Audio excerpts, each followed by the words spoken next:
आप लोग। तो आज हम अपने अगले वीडियो में आप लोग के लिए लाए हैं बहुत ही महत्वपूर्ण क्वेश्चन। आज हम रचना से लिए हैं और यह क्वेश्चन 5 नंबर का आता है और हर एग्ज़ाम में एक क्वेश्चन ज़रूर देता है। तो इस क्वेश्चन का आप लोग लाभ उठाएं और रचना में कुछ करना है नहीं, बहुत ही आसान क्वेश्चन है। इसको हम समझाते हैं, आप लोग घर पर प्रयास करके बनाइएगा। सबसे पहले आप सबको बहुत बहुत धन्यवाद। साइंस कोचिंग सेंटर में आप सबका बहुत बहुत स्वागत है। और आइए क्वेश्चन देखते हैं।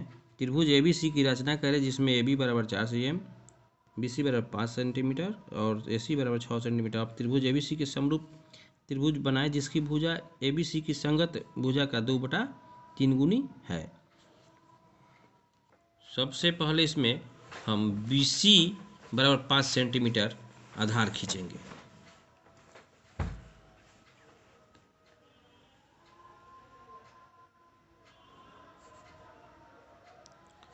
यहाँ दे देंगे B और C 5 सेंटीमीटर। अब आपका AB बराबर 4 सेंटीमीटर और AC बराबर 6। यहाँ क्या करेंगे अपने सहूलियत के लिए 4 सेंटीमीटर और 6 सेंटीमीटर का बिंदी ले लेंगे और मेरा BC 5 सेंटीमीटर हो गया। अब हमको चाहिए AC, तो A आपका इधर मिलेगा। तो AB बराबर 4 सेंटीमीटर यहाँ बिंदी जो लगाए हैं उसको मापिए तो आपका AB बराबर हो जाएगा 4 सेंटीमीटर। B को केंद्र मानकर हम AB बराबर 4 सेंटीमीटर का चाप काटेंगे। उसके बाद AC बराबर 6 सेंटीमीटर का हम चाप काटेंगे। तो यहाँ बिंदी हमने इसलिए लगाया था कि बार बार हमको इंच का प्रयोग न करना पड़े और एक बार ही बिंदी लगाकर 4 और 6 सेंटीमीटर का लगा दिया था हमने, ताकि वहाँ आसानी से हम अपना बार बार इंच के प्रयोग न करके वहीं बिंदु से लाभ उठा लें। तो यहाँ जो कटा आपका A आपका मिल गया A बिंदु। अब AB और AC को मिलाइए।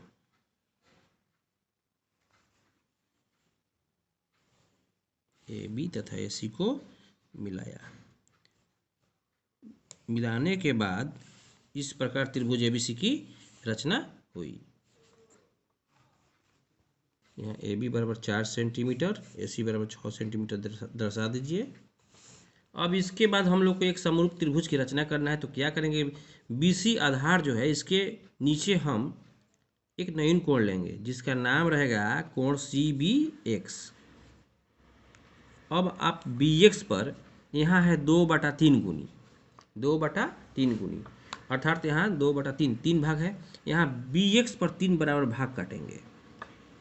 3 बराबर भाग इस प्रकार काटेंगे कि B1 1 भाग, 2 भाग और 3 भाग, तीनों बराबर भाग होनी चाहिए। और इसका नाम दे देंगे B से B1, B2 और B3। मेरे पास क्वेश्चन है 2/3 गुनी, तो अब क्या कीजिएगा B3 और C को मिलाइएगा। B3C को हमने मिलाया। इसके बाद क्या करेंगे, ऊपर में है 2, तो त्रिभुज ABC के जैसा ही एक समरूप त्रिभुज की रचना करना है जिसमें 2/3 यानी मेरा पहला वाला जो त्रिभुज का भाग है 3 भाग, और अब इसके अंदर एक और त्रिभुज की रचना होगी, वो उसका 2 भाग होने चाहिए। तो क्या करेंगे कि सबसे पहले B3 पर प्रकाल को ले जाएंगे और वृत्त का चाप काटेंगे इस तरह से। उसके बाद B2 पर रखकर उसी चाप के बराबर एक और चाप काटेंगे। इसके बाद B2 को केंद्र मानकर और आपका जो यहाँ B3C पर जो चाप कटल है उसको मापेंगे। माप करके इस तरह से ऐसे वृत्त का चाप काटेंगे और जस्ट इतना ही साइज का B1 पर रखकर वृत्त का चाप काटेंगे। अब यहाँ जो मेरा भाग कटा B2 और जो चाप कटा हुआ है उसको मिलावेंगे।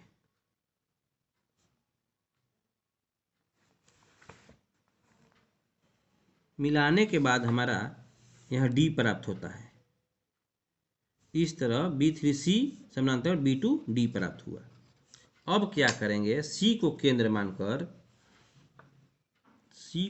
मानकर वृत्त का चाप काटेंगे। उसी तरह यहाँ आपका जो हमने D माना है, D को उसी चाप के बराबर एक और चाप काटेंगे।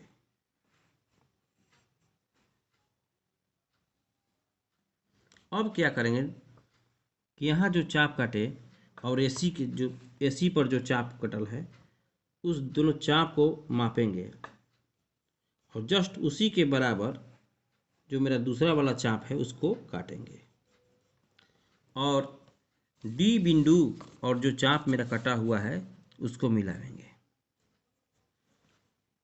इस तरह से आपका AC के समानांतर यहाँ दे दीजिए E नाम, AC के समानांतर D प्राप्त करेंगे रेखा। तो त्रिभुज ABC के अंदर एक त्रिभुज की रचना होगी जिसका नाम है BD और E। जो हमारे त्रिभुज ABC के अंदर त्रिभुज BD की रचना हुई, जिसकी भुजा त्रिभुज ABC के भुजा के 2/3 गुनी प्राप्त हुई। यही आपका रचना हुआ। तो इस तरह से मेरा यह रचना प्राप्त हुआ। अब इसको स्टेप ऑफ कंस्ट्रक्शन यानी रचना के चरण हम लिखते हैं।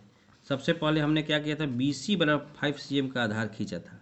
उसके बाद AC बराबर 4 सेंटीमीटर और AC बराबर 4 सेंटीमीटर और AB बराबर 1 मिनट एवं AC बराबर 6 सेंटीमीटर का चाप काटा तथा मिलाया। इस प्रकार त्रिभुज ABC प्राप्त हुआ। BC के नीचे कोण CBX एक न्यून कोण लिया और BX पर 3 बराबर भाग काटा, B1, B1, B2, B2, B3।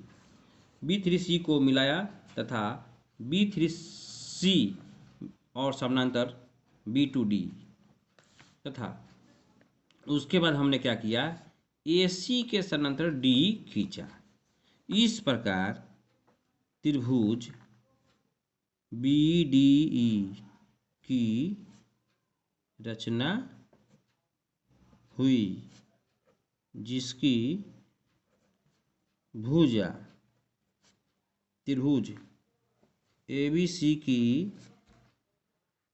भुजा के 2/3 गुनी प्राप्त हुई। चलिए ठीक है, धन्यवाद।